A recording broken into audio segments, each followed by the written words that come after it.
Antes de comenzar, me gustaría decirles que sería muy importante que leyeran o vieran el experimento de la doble rendija para que pudieran entender mejor lo que yo les quiero decir. La realidad es en parte creada por el observador. En última instancia, los objetos cuánticos se encuentran en ciertos estados que no siempre están dotados de valores definidos de observación antes de la medición. De hecho, es el observador el que obliga a la naturaleza a revelarse en uno de los valores posibles. Y esto está determinado por la observación en sí misma. Es decir, no existe antes de que se realice la medición. Para introducir una definición aparentemente audaz, pero que se justifica, y más adelante lo veremos con más claridad, las características reales y objetivas del sistema físico se definen solo cuando se miden y por lo tanto se crean, en parte por el acto de observar. Esta afirmación puede parecer extraña, pero tiene una validez mucho más profunda de lo que puedes imaginar. Muchos físicos, incluso Einstein, rechazaron inicialmente esta interpretación inusual, pero los experimentos han demostrado que esta es la única satisfactoria. La primera interpretación de la mecánica cuántica, que fue propuesta por algunos científicos en la década de 1920, incluía la figura del observador como parte del sistema físico observado. Así, la figura del observador consciente se asomó a una ciencia que hasta entonces se conocía estrictamente objetiva, la física. Esto revela la extraña situación en la que los científicos se encuentran en el análisis de los sistemas cuánticos.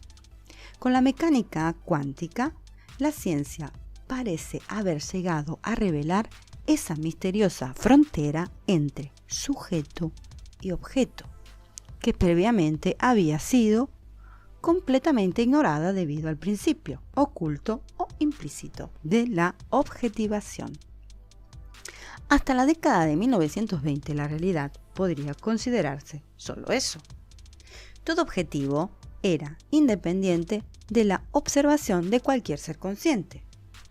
Pero con la formulación de la mecánica cuántica, parecía que había que tener en cuenta necesariamente la figura del observador consciente.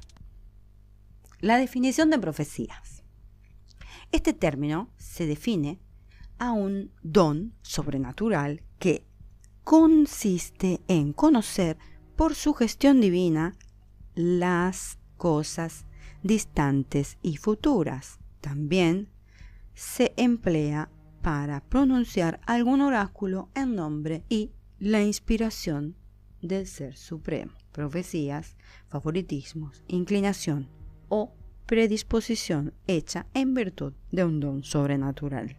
Si volvemos atrás en lo que dije, dice sugestión divina. Quédense con eso.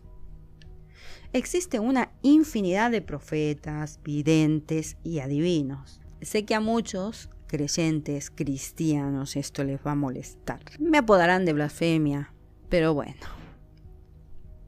a falta de información, todos somos ignorantes. Si eres un pensante, entenderás lo que quiero decir.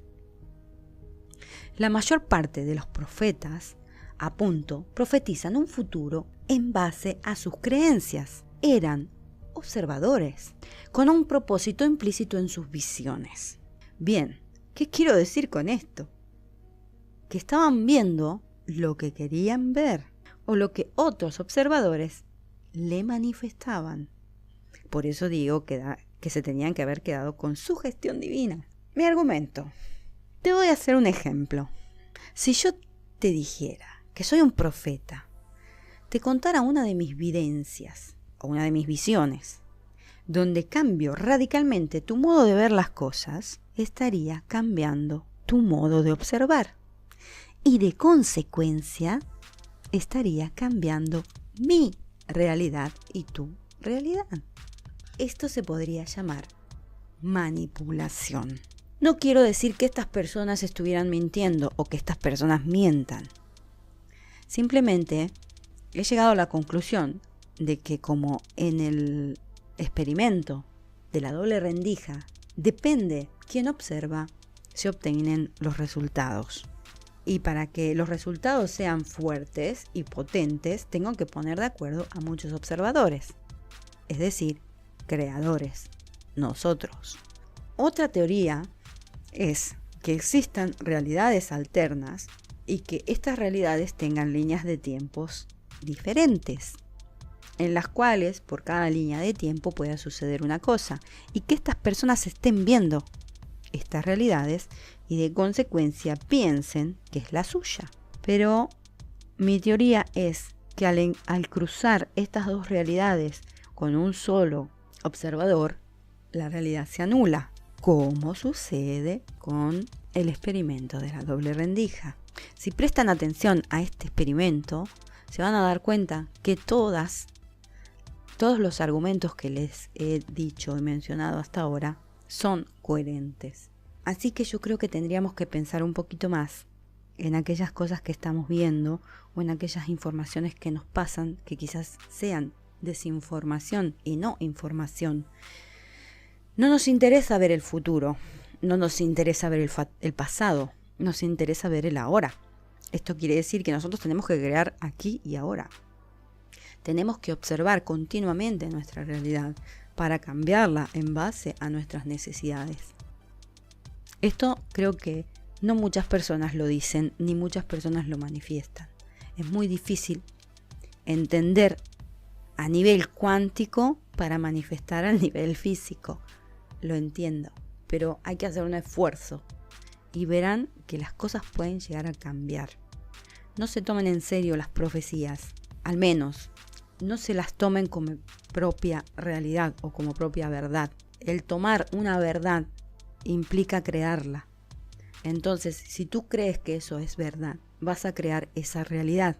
Y como la mayor parte de las profecías son de ámbito estrictamente religioso, y como ya sabemos, las religiones lo único que hacen es manipular al individuo y a la masa, tendríamos que empezar a pensar por nosotros mismos. Es decir, dejar de observar con los ojos de los demás y observar con nuestros propios ojos y sacar nuestras conclusiones de lo que queremos manifestar y lo que no queremos manifestar.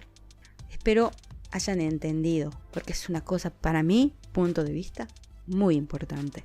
Y como les digo, si quieren comentar, dar su opinión, estoy abierta a escuchar cualquier otro tipo de opinión para poder manifestar mi realidad correctamente.